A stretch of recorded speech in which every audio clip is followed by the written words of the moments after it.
Hi everyone, my name is Judy, and this is Patch 3.10 Update Breakdown, which will affect you without a doubt, either positively or negatively. So, let's take a look at it, shall we? First up, here is something we've all been waiting for. More crosshair customizations have finally arrived. So, we can at last have either the smallest dot possible or the most screen-masking monster of a crosshair you've ever seen. At last.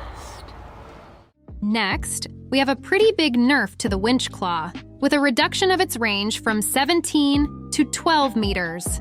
Seems like even the devs didn't appreciate how far the heavies could vacuum us. We also have another big nerf in the bag, in the name of the throwing knives.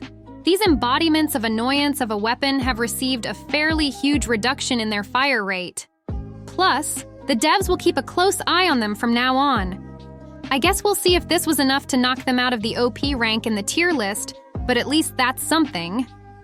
Moving on to yet more important modifications, a bonus has been given to the defending teams in Cash Out.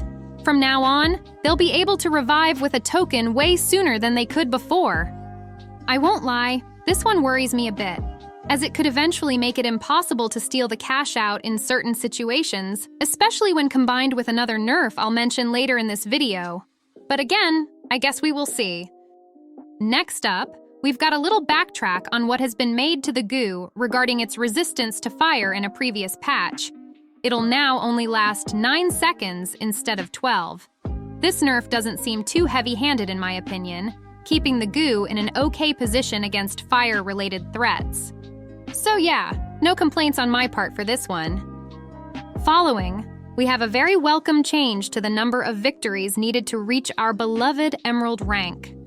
It now requires only 63 tournaments wins to get to Emerald 1, down from the previous requirement of 75 wins. Honestly, I think most players still won't be able to claim this sky-high goal of a rank, sadly enough.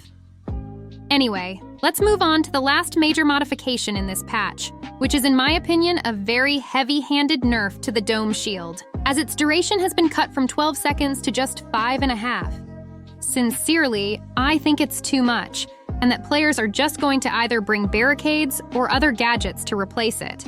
Hopefully, Embark will realize this soon enough and restore the Dome Shield duration to something like 7 or 8 seconds instead, which I'm pretty sure would be a much more balanced adjustment. And with that, if we ignore the infamous number of bug and content fixes added this update, we've finally reached the end of these patch notes.